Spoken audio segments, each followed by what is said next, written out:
অনেক সুন্দর একটা রেসিপি। আপনারা চাইলে নিজে তৈরি করতে পারবেন। চাষনাচ ছাড়ার ভর্তা। চাষনাচটাকে ভালো করে ছুরি দিয়ে ছুলে নেবেন।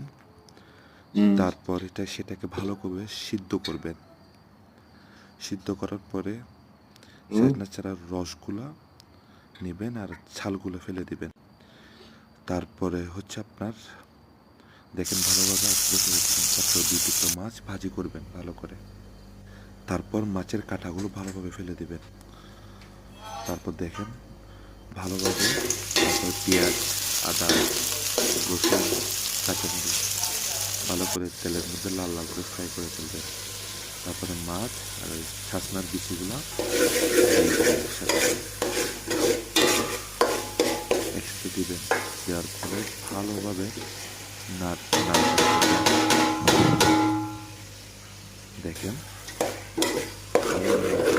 নাড়াচাড়া করার পরে 20 মিনিট রেখে দিবেন।